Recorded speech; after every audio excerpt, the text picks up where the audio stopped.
Lights, camera, action. In a studio where local filmmakers talk to other filmmakers about the inside world of film. Cut. That's not the script. It. We'll fix it in post. Do you wonder how films are produced and what really goes on behind the scenes? Well, stand by. Filmmakers Kevin Mumphrey, Victoria V.A. Jones, and Carson Hype Ferguson explain all the details. Right here on It. We Will Fix It in Post podcast. Good morning, good afternoon, and good evening. Whenever you're listening, I thank you for doing so. I am Kevin Mumphrey once again, and this is Fuck It. We'll Fix It in Post. I'm here with my colleagues, Victoria V.A. Jones. What's going on? And Carson Hype Ferguson. It's been an interesting year in movies, and since the year wrapping up, we're just going to talk about some of the highest grossing films of 2024. I can give you the top 5, and y'all just let me know what that sounds common to you, or even surprising. Top 5 is number 1, Inside Out 2. Number 2, Deadpool Wolverine. Number 3, Despicable Me 4. Number 4, Moana 2. Moana. Moana 2. Moana. Yeah, and this fifth one I ain't gonna be able to pronounce either. The D-U-N-E part 2. Dune. I guess. Yeah, so those are the top 5. Inside Out. Wait, hold up. Off camera. You were just talking about her. Hey, no, I wasn't talking about it. I was just bringing something how something was said to light. But that's not important. That's not important. I must have been out the wrong. Absolutely. Talking about who? No, he's talking about which movie? No, wasn't no, he's talking about the pronunciation. You talking about demure?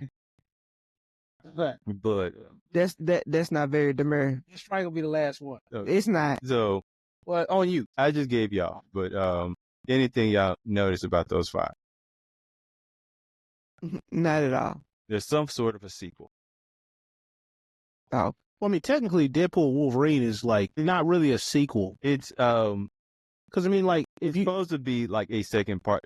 Ideally, it was supposed to be a second part of a Deadpool movie. So they're like technically it's not, but it's supposed to be like counted somehow as a sequel. But literally, I'm looking down. yeah, actually, no, you couldn't even say that because it doesn't have to hold the same continuity of the first movie. So in that very detailed way, it's not a sequel. I mean, it'd be like saying, like, if there was a standalone with one of the characters from Lethal Weapon, Okay. that them teaming up or whatever would be a sequel, and it wouldn't be a sequel. It'd just be like it could possibly be in the same universe, but it's not a sequel. So Kind of like the Hobbs and Shaw from Fast and Furious. That's not a sequel. It's in that universe, but it's not a sequel to any of the Fast and Furious movies. It's actually its own thing too. So I guess we count like its own, like an offshoot. Yeah, there you go. Okay, so one offshoot and 4 sequels. So I was looking like at least, let's see. Oh yeah, this now like 60, 70 films that are up to 2024. Most of them are sequels. You got Godzilla, Kung Fu Panda. Wait, which Godzilla? Was it that -1? The New Empire? When didn't it No, the King or Godzilla, Kong, the New Empire. didn't it come out like last month or a couple of months ago? Wait, I thought it was a King Kong movie before Godzilla. I thought the King Kong got the top billing. The one with they had the little monkey in it. It was just strange wording. No, I'm saying it had a No, I'm saying it had like King Kong is like supposed to be a great ape, and he found like a smaller great ape in the film, and it had the monarch in it, whatever, like the moth or whatever it is, or Mothra, one of the two. I didn't watch it, so I'm gonna take your word for it. I can't remember because there was like 2 movies featuring Godzilla. I want to say this year, and I just like the -1 though was a Japanese one. And it was a dub, or excuse me, a sub. It was a sub. It was a subtitle movie, and they even had a monochrome version, like so old school. I'm going to take your word for it. Worldwide, the Godzilla Kong movie, over 500 million. People. Wait, let me see that poster. Let me see the movie poster. So I'm not like, I know my niece apparently likes Godzilla. That's when I started realizing this was a thing. No, Godzilla's off the chain, man. But you got to be into that kind of thing. Yeah, she's definitely into that kind of thing. Did not realize this was a thing till like maybe a year or 2 ago. That's it. That's it. And Sonic is apparently growing in popularity too, which they just made a. The one is the that just came out. Yeah, that just came out. So those earnings will probably count more until next year. That's doing very well as well. That's like the only thing that Jim Carrey's actually doing now. He actually came back to acting just for that. Yeah, because they've been doing interviews and he's talked about that they've been asking like, would he do another The Mask? Because again, remakes and sequels are. I'm not like he talks about like he's open to it, but I think his audience. I think his audience is dead for that, man. But I mean, how many? Because honestly, because if you could get somebody is like infectious personality type, because I mean you could honestly give that role to Ryan Reynolds and it'll probably be fine. He's more current than Jim Carrey.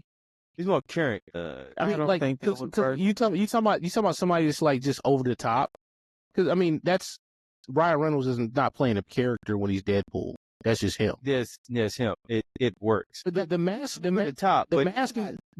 mask is over the top. Like the Jim Carrey mask, like that was way over the top. But Jim Carrey was perfect for that, just because his comedic style is like that. So he makes over the top looks somewhat smooth or more natural. It doesn't look as over the top, or it's not as visually displeasing as something like. I guess I have to use Kevin Hart as an example. Sometimes when he's kind of going over the top, it's kind of hard for me to watch. Yeah, but I mean, like outside of maybe like one or two roles or whatever, Ryan Reynolds like has to actually tone it down. And that's why I can't see him being the man. Remember, like in the Switch Up with him and Bateman. I'm saying it, but that was a while. I mean, it was doses of it, but it wasn't like it wasn't anywhere close to Deadpool. I could see getting Ryan with just because he puts butts in seats too, but in theater. You would have to get another. It would be like and you could do this with the mask. Create a whole nother character, and he's like a whole nother person who wore the mask, and he's kind of his own version of that character. Like him being with Jim Carrey's character was, I couldn't see that working out. Like he can be over the top, but not that kind of over the top. Yeah, but I mean, like some of Jim Carrey's like comedy though is like almost like in your face annoying, like Cable Guy stuff like that. So, yeah, Fire Marshal Bill. The thing is with that, it doesn't look annoying when Jim because it is, and I saw someone reenact the scene off of the Cable Guy, and I was like, yo, this is cringy. Well, I mean, the Cable Guy was cringy if you just looked at it without being like, "Oh, Jim Carrey, I like him." Like, hey, F that dude, man. Like, I remember watching that. I'm like, man, what a jerk. Because I wasn't looking at Jim Carrey. I was looking at a jerk that Jim Carrey was playing. Yeah, Cable Guy. I'm like, nah, man. You better get up out of here, man. Jim Carrey. It's like I didn't. And you're right. I didn't see that until I saw somebody reenact it. That wasn't the appeal of Jim Carrey. Like, the appeal of Jim Carrey to me, anyway, personally, was when he played Andy Kaufman in that one movie. Or when he played, the movie where The Truman Show. That was the true appeal of Jim Carrey. I love him in the truth. And that's one of them shows, the movies you watch now, I go, damn, look at us. Look who we're in now. And he's cutting. What are you talking about? Where he's cutting up the sausages. It's not really like one of my favorite Jim Carrey films. But to me, the appeal of Jim Carrey is he could be over the top and it doesn't look over the top. It's a manageable. Him and there's another comedian whose name escapes me that can kind of do that. Who passed? I played Morgan Mindy. I don't know why I can't think of his name. Anyways, but there's certain comedians that can be over. Robin Williams. That's what I'm thinking of. He can be over the top, even though I tend to like when he's doing drama too. And Jim Carrey does well with drama as well. You named that?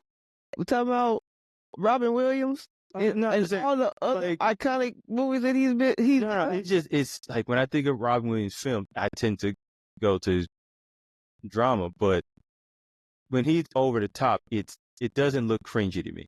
Where when you see like certain people doing too much, it just looks cringy. That might be a bias, man. Because if you look at some of his older films, you might be like, at certain scenes, you might wince at. Can you look at Hook right now and be like, yeah, that was a little too far? I mean, like, seemed like he was doing too much, or Yeah. like the film is.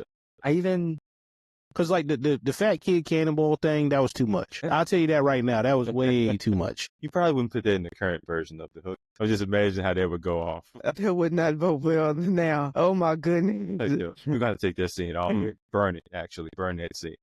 I hadn't thought about that in years. So that's what I'm saying. Like, there's certain things you'd be like, man, why they do that? Then I was like, Is that the face you made? yeah. I thought nothing of it back then. But he's one of those actors that can kind of, you try to like hate that. I can only think of Kevin Hart as somebody who Make Cat Williams the mask. Pimp down. You know Pimp what? down. There's a part of me that down. goes, that's a terrible idea. And I would watch that though. I would want to see it. Yeah. That's why I'm like, I wouldn't mind. I would like to see what that would look like. I'm like, huh. I would like Cat Williams as the mask. You made. I feel like it would be terrible, but it's also like, I would go see it. I would. I can't argue with that. Because I would like to see how that turns out. I really would. Say what story they would use. I don't even like to anything to get Cat Williams on a press run. I'm down for. But him as the man. Like, who else you think would? He just spit out a name right there to try to work. And he was like, oh well, shit. No, I thought you were gonna say Cat something, and it popped in my head. No. And, no, I just heard the first couple letters. You said something, and I was like, oh, Cat Williams the mask. I gave you an accidental alley-oop. That's fine. That'll be on me. So I'm trying to look into because obviously sequels make a lot of money. Yeah, but okay, what kind of borderline comedian or funny actor that could be a bankable star could you get butts in seats? Cat Williams would come to mind, although he hasn't done it as of late, but people know of it of being funny. Yeah. You're going to get some funny moments in there. It naturally funny. He's going to ad lib some stuff. But is there somebody like that? And you don't see him that's the only reason why I mentioned the whole Ryan Reynolds thing, because that's the first kind of current bankable star that I could think of that is always doing too much comedy at times, and The Mask is way over the top. I'm throwing this name out and somewhat reluctantly, like a Jamie Foxx. I mean, he's talented enough. He'll be funny, but I mean, I don't know. Would he want to do that? Because would he want to follow in the footsteps of Jim Carrey? Not to mention his health issues. I don't know if he's gonna be up for role. But not put that all aside. We're just talking about him as the person, who he is, character, or his acting. Sure, why not? Like he's talented enough to do it, and I wouldn't look at Jamie Foxx. Oh, that's weird. But I also think why would he do it? Yeah. And that's kind of where my brain he could do it, but it would feel like they had to throw some money at him for this, because it just wouldn't seem like something he would do. But it'll probably be in his style, in the form of a Jamie Foxx style mask. Yeah, but I mean, Jamie Foxx is funny enough, around all crowds. And Jamie Foxx can, depending on his audience, he can make you laugh. Yeah, and he's good at that. So I'm like, but also Cat Williams is funny to a lot of different people. There's some people that just don't like him, but yeah, he's a naturally funny guy. He does I think people who just have comedic voices, this would probably be terrible. I'm thinking Chris Rock, but that wouldn't work. Chris Rock wouldn't work. Chris Rock definitely wouldn't work, because Chris Rock doesn't have that smooth to him. No, and Tony Rock is not big enough. Tony Rock, if you're talking about somebody just a smooth character but still funny, Tony Rock is he's smoother than Chris is. Yeah.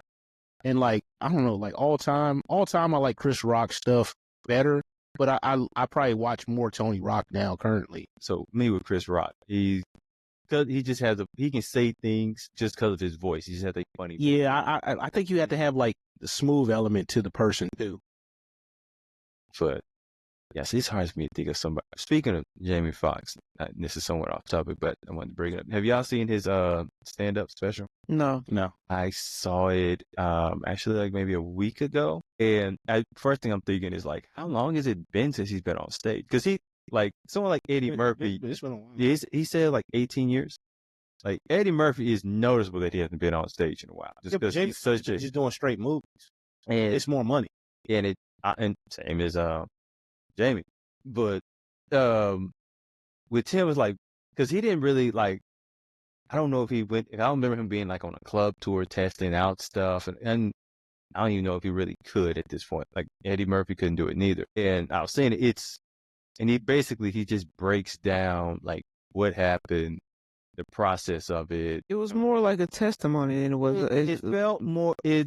Jamie Foxx can't not be funny. He's just naturally a funny person. Yeah. But it was broken down. It's like, and I think the only way he could do what he wanted to do is in a stand-up format.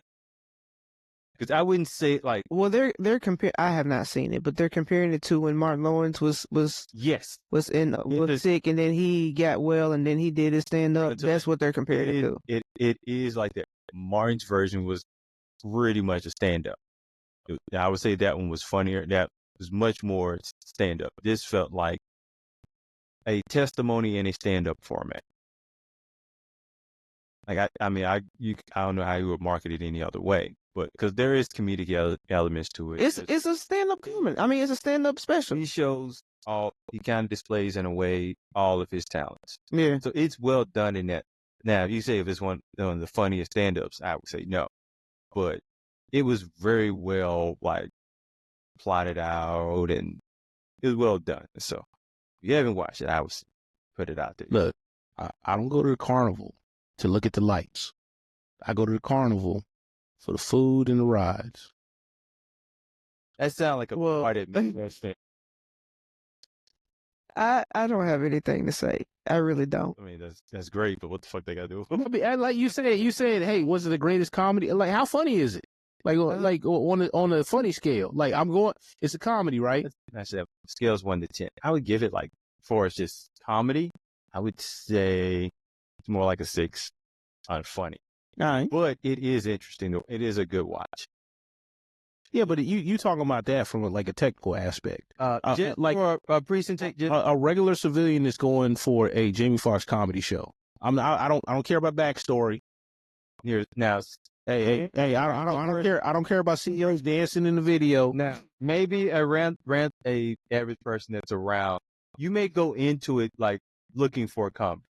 There's gonna be a point where you realize this is not as much of a comedy as you thought it would. That sounds like a letdown. But I'm not gonna lie to you, man. You're not selling me right now. Here's the thing, but it's still good. It'll be a point where you get over this. I think A pure stand-up special. I think you're saying that because we know Jamie Foxx. We grew up with Jamie Foxx. We know his comedy. We know his movies, television shows, all this other stuff. So if somebody who has not seen Jamie Foxx or doesn't know about Jamie Foxx goes into it, how do you think they're gonna look at it? So it would be like a younger person. But here's the thing. They're looking at Jamie Foxx as an actor doing comedy for the first time. Well, I'm talking about not even that. If you've never seen none of his movies, you don't know who Jamie Foxx is. Now, you're coming in to see a comedy show. Now, you're a comedian. How many people are going to find that situation? Oh, there's plenty. There's plenty. No, there's plenty because, like, look, I was talking about somebody. I went to see Boyz II Men at the Nashville Symphony like years ago. Yeah. And like, there's people that had season tickets and they didn't know who Boyz II Men was. So like, just because we know who like people are and they're big to us doesn't mean it's all like across the board. And I'm not even counting it from that. Like, he is probably one of the most bankable stars out today. There may be an argument he's one of the most talented ones. Oh, like I would 100% put his talent across the board in all three facets. Like, I've heard other very talented people say there is no reason that man has that much talent in his bones. Like, so that would negate that. But I'm saying, like, as far as bankability, I don't know. You know what I'm saying? Like, as far as like where he is on the scale, he could be in the 10, but he could be just outside as well. I have no clue. I can put money on there's somebody who's never seen a Jamie Foxx movie. Yeah. Now, There's a bunch of there's a bunch of bodies. Like what, 300 million people? That may be somebody who's never really. They're probably staying like Montana or somewhere like that. That may not have seen or Right. So they go in and they're looking at a comedy, or they're looking at a stand-up comedy or comedic. That's what they're going in at. So say random person from Montana went to Atlanta to see this show. Or just watched it on Netflix. No. Yeah. That's why that is a bad, terrible premise. What is this person from Montana doing in Atlanta at a comedy show? Hey, that man just been visit. And so they decided to go to a comedy show In Atlanta, Georgia. Not Atlanta, Maryland. Like, I don't even know if there's Atlanta, Maryland. I'm just saying, man. I'm just saying, just like, I don't know the person's name, but there was a comedy special on Netflix and I watched it. I ain't never seen this person before in my life, but I went in trying to look at a stand-up. So I've never seen, I don't know what their backstory is. I don't know what they were doing. I mean, they wasn't that funny to me, but that's what I'm saying. Was Can't remember the name. well, I mean, I wasn't trying to be funny. I was just asking a question. Because it might narrow it down. I might look. It was It's a woman. Okay. Was she Asian? No. See, I knew you was thinking that. No. No, like there's very few people that do stand up on Netflix anyway. So I'm trying to figure out, okay, who it is. But there's a lot of stand-up specials on Netflix. Okay. There's a lot of them. But she was a woman. Was she from the Caucasus Mountains? No, where she was. Was from? Was she white? Yes. Was it Eliza? Something? I promise. Because I've actually met her before. I don't. She's actually pretty cool. I don't know. I cannot remember this person's name. Okay. I really can't. Okay. And even if you spit out names at me, What if I showed you a picture? then yes, I will recognize that. Don't pull your phone out now. I'm pulling it out now. Hold on, pause. But again, what you were talking, given that premise, if you believe that it's captivating storytelling would keep a person's attention, I think it would. It has comedy in it, and it's also breaking down a great story. Yeah, I get you, but it's just kind of like it's the story of. Nah, I don't know who that is. I've met her before. She's from Dallas originally. But it's also like, especially if you're someone that's in your 40s or 50s, and it's one of those things where a person is real. This kind of point in your life, and you realizing you think about your mortality. Yeah. And this is basically a person who had to have faced his mortality. Yeah. I get it. I get it. Literally, his whole situation could be a movie. He probably gonna make it into a movie. I'm kind of surprised he didn't. But it's fresh though. That's what I'm saying. Yeah. And I would be surprised there's a movie about his life. But this part, like this in itself, and it wouldn't have to be Jamie Foxx, it could be a story loosely based on Jamie Foxx, would make a great movie.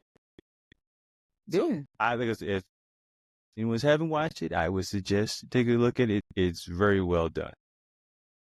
Now, since these sequels have made so much money, I'm looking at some of the sequels that are coming out next year, because of course there's going to be more of them. Like, and I think Carson mentioned, I was talking about one not in this episode, but a while ago, the Karate Kid sequel. And yes, the trailer has already been out for that. Y'all seem to like. No, that's not her. Stop. Just stop. Because You got it. I will look it up after this episode, and I will figure out who it is. Okay, but neither one of them was it. Now, they got Sonic the Hedgehog and Mufasa, but just because they came out, Yeah, Mufasa just came out. it's going to count as a 2025 film. But I guess Mufasa is like it's supposed to be looked at as a sequel. I don't think Mufasa is a prequel. It's not a.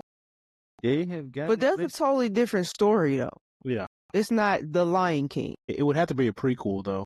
honestly, I think depending on how well this do, they're going to turn this into a Lion King universe. Too late. They've already done all that. Timon and Poop, have they done that? Yeah, they had like a cartoon. Yeah. And I'm talking about whole live action. No, they had a cartoon. The live action didn't do as well. And it was super expensive for no reason. Super expensive for no reason. Yeah. Like, okay, you're going to take something that was a cartoon, and instead of reanimating it and just making like other versions of animation, you're going to do a live action with animals talking. I think the cartoon would be much cheaper.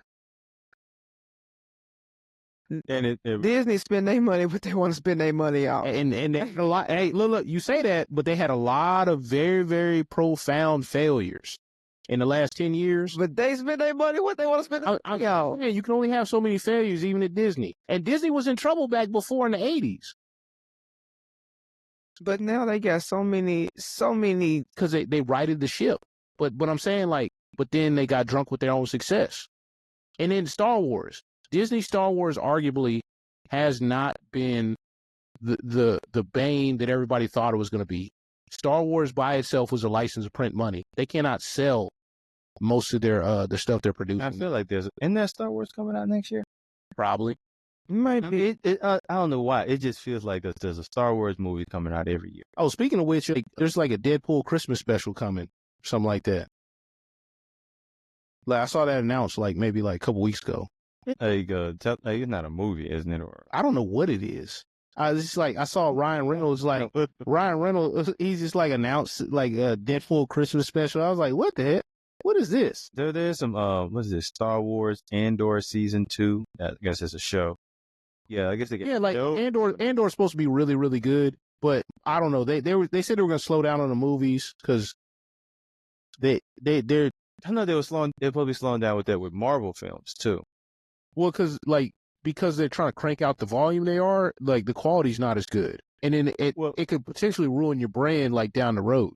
And I don't know if Star Wars had this issue too with because of the pandemic, it kind of caused a halt on a lot of movies. Well, they can try to blame it on that, but no. Like the fans were waning off the series anyway. The trilogy or whatever, every single movie from the first in the latest trilogy, the one with Rey, it made less and less money each time. So now, before I end this, I just want to ask y'all this because sequels and prequels and all these are making money, and I mean, it seems to be all that they put out. Like, how do y'all think this affects original films? I don't, because the originals is the original, and that's always going to be. I'm sorry, I'm definitely. Or when I say original films, like creating a new one. What you mean? It's like creating a new film from scratch. That's what you should do. Well, they're not doing that. They might have Wicked coming out big next November. Here's the thing.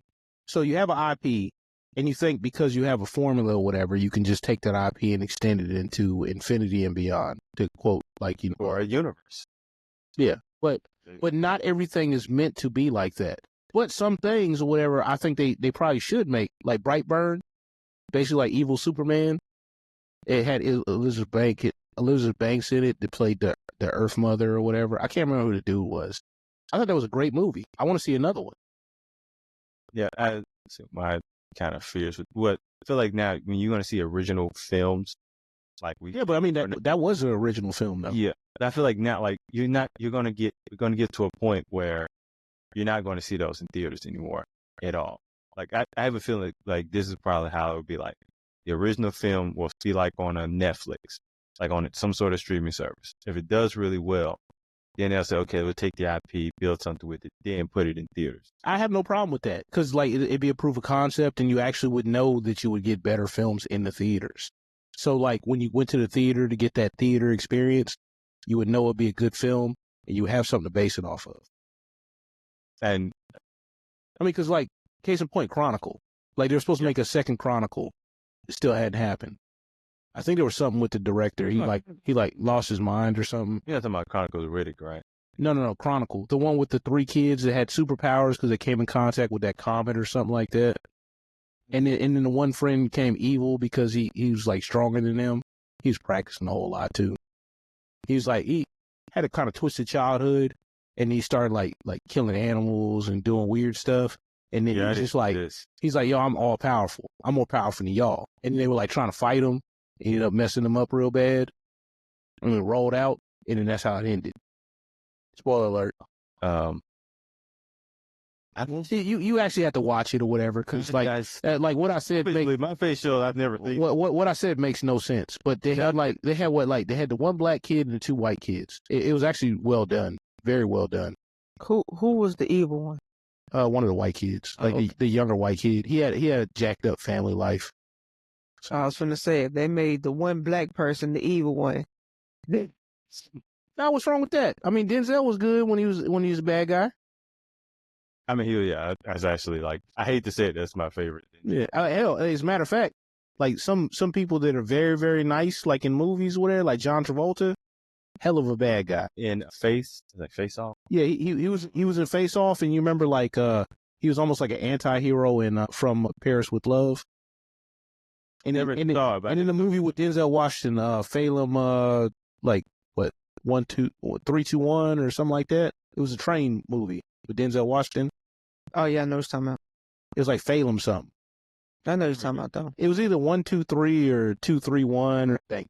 We're gonna wrap this up. Are you sure? You want to wrap it up? Yep. You sure? I don't like the way you said that. You're positive?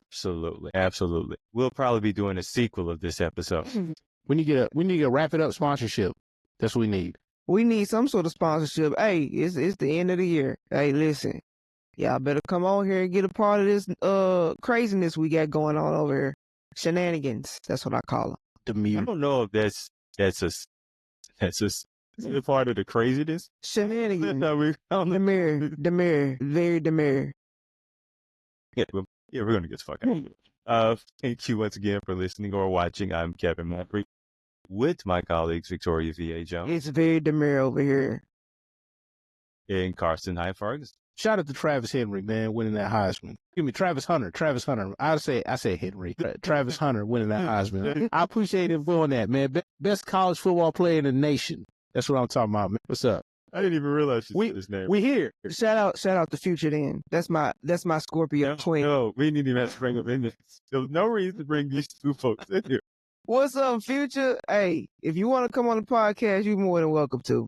I'm telling you right now. I tell you right now, we ain't got no baby mamas for you. So don't be looking for that. You know what I'm saying? Put it on Kevin. It's on Kevin. To do with this. Hey, we gotta end the year right though. That's what I'm saying. We ended it wrong. Yeah, man, it's subjective. It's subjective, man. I ain't talking about his woman. I'm congratulating him. You said it. You said it. You said it. That was just a minute ago. I just said I wasn't talking about his woman. That though. Yeah, I know. Future just in the studio doing whatever he's doing. He had nothing to do. Sensational. What's dude's name? You said who won the Heisman? Travis. He need to go listen to Future's Travis Hunter. mixtape. Travis Hunter. He need to go listen to Future's new mixtape. Is what he need to do. I don't know if anybody should take relationship advice from Future. I'm just saying. You know, maybe that's me. Future is where you go to when your relationship ends. No, I think it's when you're trying to like end it horribly. Like you hate that person. I mean, really. You're trying to scorch earth. Yeah. Like, I mean, ain't no nothing. Right. Definitely ain't not gonna be played in no one's wedding. Definitely. I don't know, man. You might go to Atlanta. Future said that out like I could. You might go to Atlanta, man. Future might be banging, man. Future banging in Atlanta. That's just two at the same time. I feel like he shouldn't be banging in two at the same time, man. In the lobby. Wait. What is we talking about? End the episode. End it. Because it done got way out of control now. We talking about song lyrics. Things are said Gucci flip-flops. that we can't take back. That's a wrap.